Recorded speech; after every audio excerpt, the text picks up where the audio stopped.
com a Paulinha e hoje eu vim entrevistar ela para saber um pouco da opinião dela como mãe de um filho. Bom, como foi quando você descobriu que seu filho era surdo? Quando eu descobri que ele era surdo, foi um susto, né? Já tinha passado um tempo hospitalizado e aí eles fazem um teste de orelhinha, mas já tinha dado uma alteração no teste de orelhinha, né? E aí nós fomos num outro lugar e aí nós fizemos o beradiagnóstico e a audiometria e aí ele identificou que ele tinha surdez. E ele era meu filho ele tem a surdez severa profunda e é bilateral nos dois ouvidos. Então foi um susto enorme, né? Porque não tinha nenhuma outra pessoa próxima que tivesse um filho surdo, tivesse passado pela mesma experiência que eu. Então a gente ficou bem triste inicialmente com isso. Receber aquela bomba logo de cara, né? Dar uma preocupação e, tipo, aquela sensação de não saber o que fazer, né? Exatamente. E é bem complicada essa situação, né? Muito complicado. Quais foram os maiores desafios que você enfrentou no começo? No começo, eu como mãe, eu fiquei muito preocupada em relação ao preconceito que talvez ele pudesse ter em relação às pessoas e além do diagnóstico, o caminho de como a gente poderia ter como eu posso dizer, como que ele ia se comunicar? Essa era a minha preocupação, né? Então, desde o início, como a surdez dele era severa profunda, então ele não ia utilizar o aparelho. Ele chegou até a usar aparelho auditivo, mas não para desenvolver a fala. Então, a indicação dele já era implante coclear, o ouvido biônico, né? Como algumas pessoas conhecem, mas teria de submeter ele a uma cirurgia, né? Então, a Libras, para mim, era uma coisa assim, bem lá no fundo, que era pouco provável, porque inicialmente não me deram essa opção. Para mim, assim, a maior dificuldade que eu tive foi pensar no preconceito que ele poderia sofrer, mas qual que seria a alternativa para ele se comunicar? É complicado esse negócio que você falou do preconceito também, né? Que a gente vive numa sociedade que tem pouca acessibilidade, pouca inclusão e tem muito preconceito com vários comitês. É bem complicado, porque a gente, poxa, o que a gente faz? Ainda mais alguém tão próximo quanto, né? E é essa preocupação que a gente tem. Exatamente. Qual a comunicação de vocês no dia a dia? Agora a gente se comunica por Libras, né? Então ele está numa escola, que é uma escola para surdos, né? Então, porque o que aconteceu? Ele fez a cirurgia, só que ele não desenvolveu a fala, mesmo depois de todo o processo. E aí, uma pessoa onde eu trabalho me indicou uma escola e eu fui lá no sábado e era uma escola com pessoas surdas, né, que se comunicavam por Libras. Então eu achei maravilhoso, achei que era uma alternativa para o Heitor e a gente colocou ele lá nessa escola. E a escola me chamou e falou, olha mãe, é de extrema importância que você também tenha Libras no dia a dia com ele em casa, não adianta só a gente ter aqui na escola, né? O meu marido, ele fala pouco Libras com o Heitor, mas eu tenho bem forte com ele. Então hoje a gente se comunica só por Libras. Tem alguns sinais que ele não reproduz ainda, mas que ele é bem pequenininho, ele tem 6 anos, né? E ele começou tarde na Libras, mas ele sabe o que significa. Então hoje a nossa comunicação é a nossa segunda língua dentro de casa mesmo. Até porque, em geral, é a segunda língua oficializada do país, né? E é muito bom ele ter essa inclusão dentro de casa quanto na escola, porque ele fica mais feliz, fica acolhido e tem a parte estrutural dele, da família, e futuramente ele também já vai ter essa acessibilidade, esse acolhimento perante a família e a escola. Isso, e aí desde pequeno ele já se identifica com isso, né? Porque ele sabe que ele não fala igual eu e outras pessoas, né? A maior parte, aliás, das pessoas, né? Dos ouvintes, né? Mas aí ele se sente pertencente a isso. Então, para mim é de extrema importância hoje. Eu vejo que se eu pudesse eu teria feito diferente. Em vez de optar pela cirurgia, eu teria colocado ele na Libras desde pequenininho, né? Então lá ele tem os amigos dele, ele vê muitos surdos, conversam com ele lá, não somente as crianças, né? Porque lá na escola os adultos também conversam por Libras, mesmo os ouvintes. Sim, ele nasceu surdo ou ele teve uma doença assim. Ele não nasceu surdo. Quando ele tinha 3 meses, ele precisou passar por uma cirurgia. E aí ele teve uma infecção hospitalar muito forte. Ele era uma criança que ficava entubada, tinha baixo peso, né? E aí ele teve uma sequela de ficar surdo. Bastante complicado, né? Mais ou menos com quantos anos ele ficou com essa sequela, essa infecção? Ele ficou por uns 4 meses isolado, porque ele já estava hospitalizado, né? Então ele teve mais ou menos com uns 3 meses, até uns 7 ele ficou isolado, porque ele ficou quase 6 meses internado, né? Ele teve uma complicação no intestino, né? E aí foi onde teve que operar e ele teve essa infecção hospitalar. Então ele precisou tratar essa infecção para poder tratar as outras coisas depois e tá bem para ter alta. E aí quando a gente teve alta, fez o teste da orelhinha e aí diagnosticou que já tinha alguma coisa que deu uma alteração mesmo no teste da orelhinha e depois a fundo que a gente descobriu a surdez. Mas ele não nasceu surdo. Entendi. 4 meses, assim, ainda dava bastante pequenininho, né? Seu filho já tem contato com a Libras? Como foi o processo dele? Agora ele tem contato com a Libras, né? Agora é muito mais tranquilo, porque na verdade acho que o medo maior era meu, né?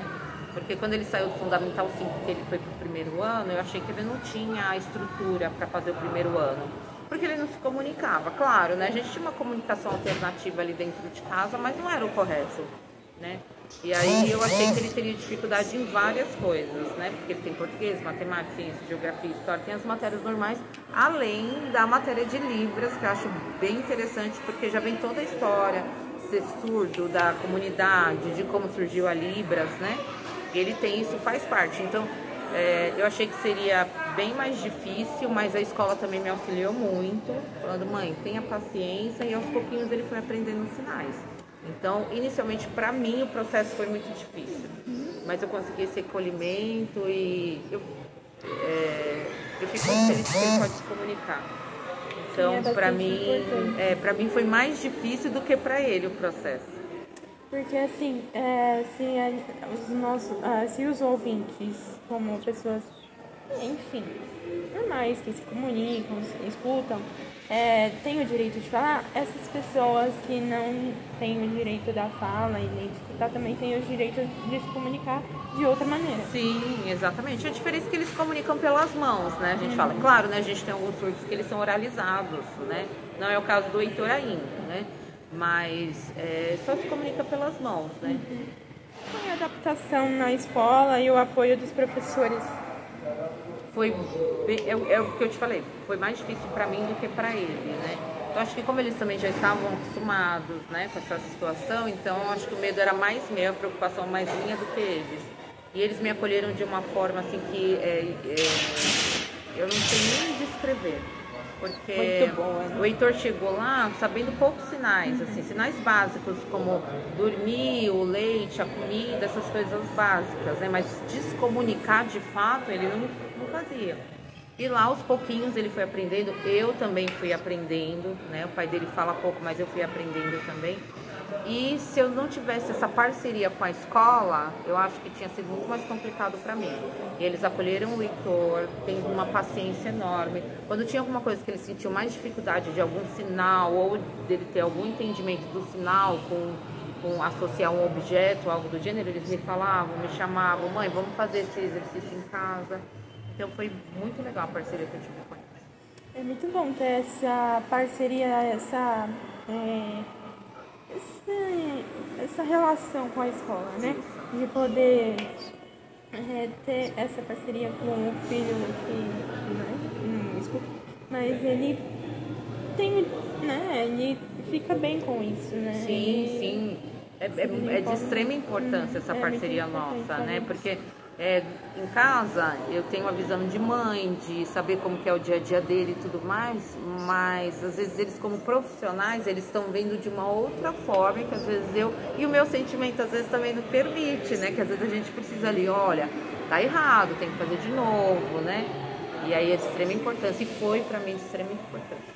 É muito importante a Libras, a língua brasileira de sinais, porque é como se fosse a primeira língua para o surdo. Isso, exatamente. Ao contrário, para nós a primeira língua é portuguesa. É isso E mesmo. a segunda é a Libras. Mas para o surdo a primeira é a Libras e a segunda é a portuguesa. É. Porque ele se comunica, não tem outro jeito de se comunicar, né? Porque ele não, às vezes não tem a capacidade de falar, né? Porque tem surdos que falam e tem surdos que não falam, né? É. Então, é porque não desenvolve. Mas é uma questão pessoal de cada surda. Sim. Qual a mensagem que você deixaria para as outras mães que têm essa experiência, que têm um filho surdo, para poder... A mensagem que eu deixaria é, depois do susto, tenha paciência, tenha calma, porque de primeiro momento é como, independente da singularidade, da deficiência, da dificuldade, do que tem que ser adaptado, a gente como mãe, a gente tem o nosso susto. Né? Mas tenha paciência, porque o que a gente precisa, na verdade, é ter a consciência de que são coisas que precisam apenas ser adaptadas.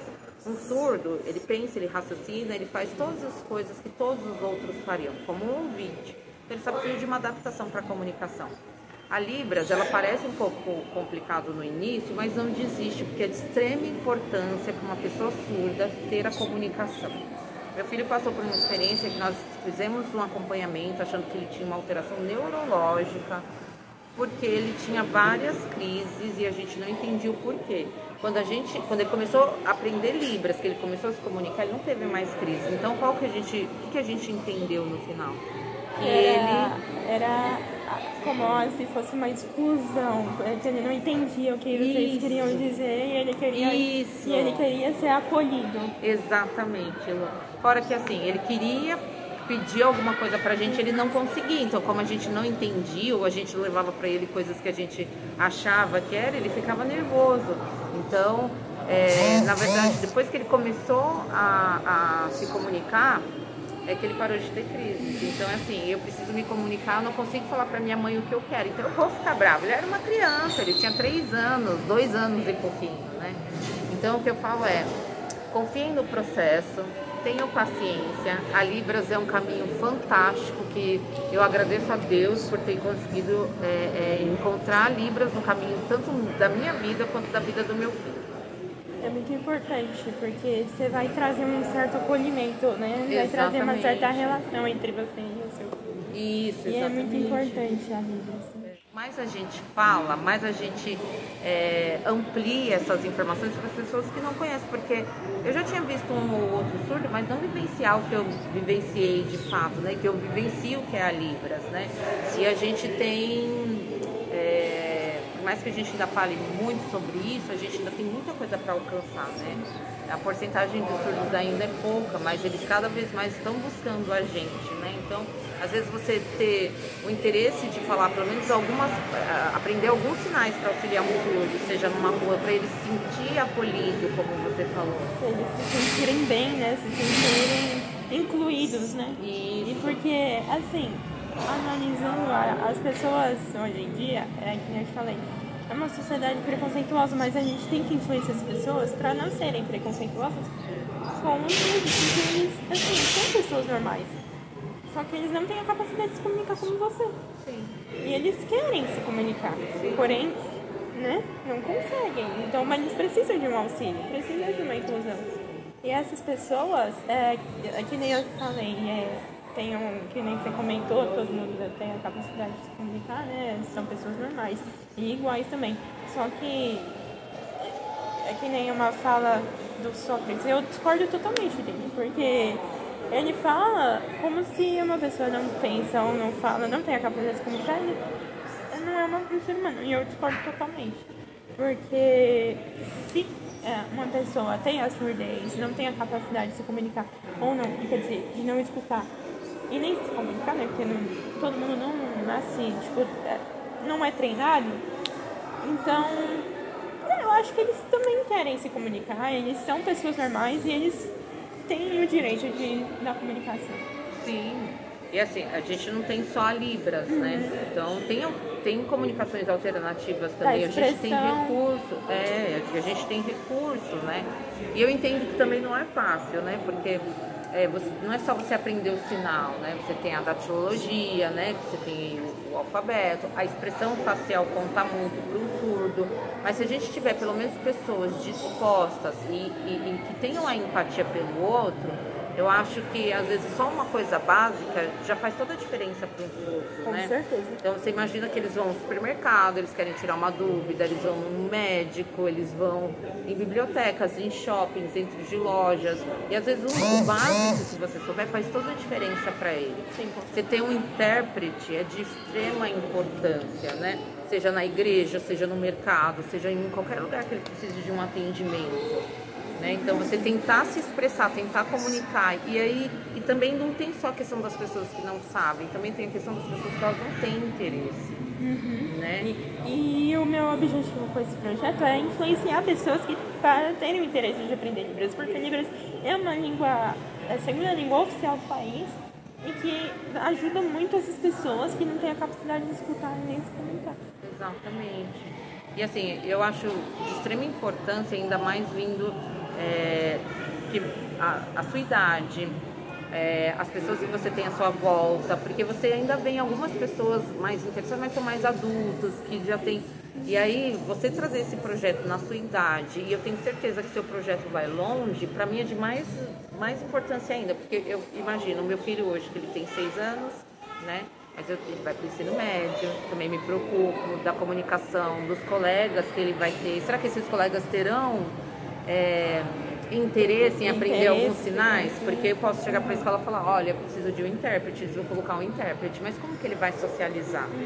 Né? Porque, que nem uma das convidadas que eu chamei para o podcast, ela é professora e geralmente ela ficava do lado do aluno, porque, e assim, lá no fundo da sala, não ficava assim, né, misturado. E assim, mesmo ele lá no fundo da sala tendo a acessibilidade que ele precisa, ele não tem a inclusão. Por quê? Porque ele não faz amizade, ele não tem a interação com os colegas, né? Então é bastante complicado. Eu espero que o seu projeto também amplie também por a questão do preconceito também, que você fala da inclusão. E aí a gente não tem só a questão de que as pessoas não fazem essa inclusão, tem a questão da acessibilidade também, que sim, mas às vezes eles têm um preconceito. Então, só porque ele não escuta, então não vou me relacionar com ele. Você quer que eu faça o quê? Eu não sei falar com ele. Não tem uma disposição ali, sabe? Para poder, pelo menos, deixa eu falar um oi para ele, um tudo bem. Isso faz a diferença para o surdo, para ele poder se sentir pertencente àquele grupo, àquele local, àquela escola, àquele momento, à sala de aula, em qualquer outro lugar. Você falou dos lugares, da necessidade que o surdo tem. Ele só vai em lugar que tem um intérprete. Porque ele não vai em lugar que, né, ele não tem um intérprete, porque ele não vai entender nada. E aí é isso, porque ele precisa ter a comunicação que ele precisa, né? Ele só vai, se não tiver intérprete, quando é uma coisa que ele precisa muito, e aí eu acho que ele pensa assim, vou ter que dar um jeito, né? E ainda que alguns, assim, né, a maior parte dos surdos que eu conheço, né, eles conseguem escrever, então até mesmo, né, eles podem escrever, mas tem surdos que não. Tem surdos que são alfabetizados e tem surdos que não são. Então... Exatamente, que eles só têm a Libras ali, e aí o máximo que eles fazem é conseguir assinar o nome. Né? Então, aquele que escreve, então ele ainda consegue se comunicar. E aquele que não é alfabetizado, que ele não escreve. Então, a partir do momento que ele tenha lugares onde ele tem Libras, ele sabe que ele pode ir até lá, que ele fala, não, eu vou lá porque eu sei que eu vou ser ajudado, eu vou ser acolhido e vou conseguir as respostas que eu preciso. Você é incluído, né? Você acolhido em si, num lugar, então é bastante importante isso. Muito importante. Eu agradeço, né, por você ter essa oportunidade de compartilhar vivências e um pouquinho da sua história com o seu filho. E eu acho que ele vai longe, muito longe. Obrigada. E você, assim, por ter passado por tudo isso, eu fico, assim, eu acho muito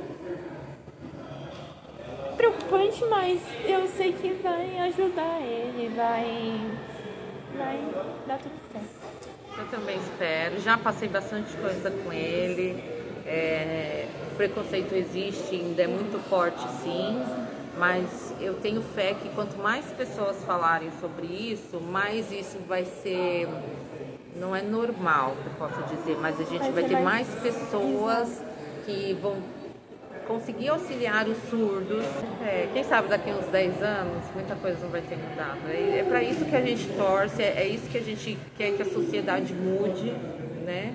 Ao ver o surdo, a pensar no papel dele como cidadão também para acessibilidade.